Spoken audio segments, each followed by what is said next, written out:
Vamos já entender agora um pouquinho sobre essas etapas, né? E sempre imaginando situações que acontecem na vida real, certo? Então, num primeiro momento, eu tenho um empreendimento, uma atividade. Quando eu falo empreendimento, pessoal, não é para vocês pensarem também que são grandes obras, né? A construção de uma oficina mecânica é um empreendimento. A construção de um lavacar, de uma panificadora que tem um processo industrial, qualquer tipo de atividade econômica aqui, estamos chamando de empreendimento, certo? Então, quando eu tenho um empreendimento que está no início, né, que ele está justamente nessa etapa aqui, ó, de planejamento, certo? O que vai acontecer? Essa etapa, ela vai chamar primeiro de estudos ambientais, né? Nessa etapa ocorre o levantamento de informações de impactos, possíveis impactos que vão ocorrer. Então, se eu estou falando, acho que eu vou até fazer diferente aqui, eu vou até colocar aqui, assim, ó, na fase de planejamento, né? Eu tenho o quê? Eu tenho os estudos ambientais, joia?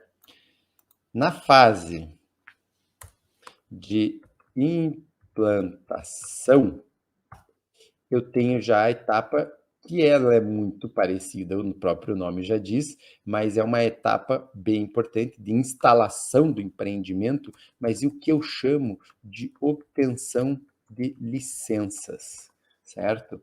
Ah, Joaquim, então você não obtém nenhuma licença nessa fase de estudos ambientais? Não, você vai estudar primeiro, né? Você está planejando até que o órgão ambiental se posicione, te dê um parecer positivo ou não sobre aquela licença, você está ainda nessa fase de estudos ambientais. A partir do momento que o órgão se pronunciar e emitir a primeira licença, eu vou chamar essa parte de obtenção de licenças. Fato é que, dependendo da situação, dependendo do porte do empreendimento, por isso que é importante a gente sempre levar essas informações em paralelo, né? Da etapa ali, da fase, do porte do empreendimento, pode ser que você ainda receba a primeira licença e ainda não possa iniciar a fase de implantação, construção. Por quê? Porque o órgão pede para você fazer uma etapa ainda intermediária, que é detalhar os estudos na forma de projetos. Porém, empreendimentos menores, que de menor impacto, é bem possível que nessa fase inicial, após a emissão de uma determinada licença, o órgão ambiental fala, pode começar a construir. Mas vamos por partes aqui que vocês vão entender aqui tudo, né? E depois que eu tiver a fase de operação, né? Eu chamo essa fase aqui, essa etapa de monitoramento, né? Então eu fiz uma correlação aqui, as etapas, né, com a fase que ele se encontra e a etapa que ele vai acontecer, ok? Agora, prestem bastante atenção aqui, porque agora a gente vai mesclar essas informações de fase de estudos, fase com o porte, né? Se eu me encontro numa fase, né, de estudos, então, encontrei um cliente que quer que eu tire a licença para ele, ou que ele quer que eu faça o processo de licenciamento para ele. A primeira licença, geralmente, ela se chama a licença prévia. Porém, alguns empreendimentos de porte menor podem ser caracterizados como um estudo mais simplificado. Então, não é a LP a primeira licença, ela vai se chamar uma outra licença, a LAS, Licença Ambiental Simplificada. Então, se eu fizer esta amarração agora com vocês aqui, né? Estamos na fase de estudos ambientais. Se eu tiver alto impacto, eu tiver um empreendimento que gera alto impacto, o órgão ambiental que me disse isso, tá? E ele tem ferramentas, instrumentos para calcular isso. Então, você pode até fazer um cálculo com base na legislação que ele já publicou, em termos de resolução, né, que detalha como caracterizado. Mas o mais importante, o mais certo é você entrar em contato com o órgão, fornecer as informações do teu empreendimento e ele te devolver a informação caracterizando aí o alto impacto. Algumas delas são bem simples, são bem tranquilas. Se você produz até 50 cabeças de gado, vai cair num baixo impacto, né? Acima. Então, tem alguns que são mais tranquilos, mas tem outros que levam em consideração uma combinação, uma fórmula mesmo, tá? Fazendo um parênteses aqui, que leva em consideração a área ocupada, a área de supressão, o número de funcionários, enfim, municípios atingidos, né? E eles vão dando peso e vão calculando e vão chegar ali numa caracterização. Agora, continuando, eu estou na fase de estudos ambientais e eu tenho um empreendimento caracterizado como de alto impacto. O primeiro estudo que eu vou fazer, ele se chama EIA-RIMA, tá? Então, muito famoso, muito conhecido, né?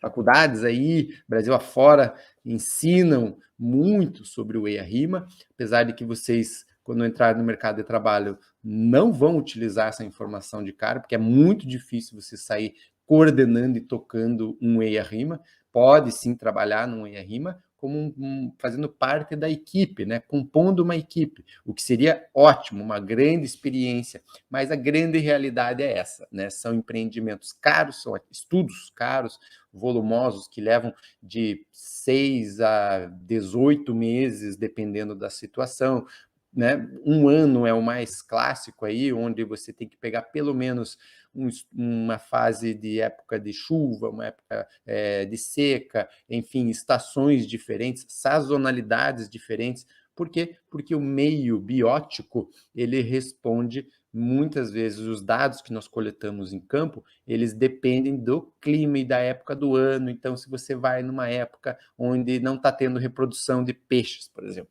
né? Então, você não pode afirmar que não tem aquele peixe lá naquela região porque você não pegou na sua coleta. Não, você tem que fazer uma coleta numa época do ano, numa outra época, e fazer um estudo já um pouquinho maior, pegando dados secundários, mas pegando dados primários também. Então, EIA-RIMA é para alto impacto, certo?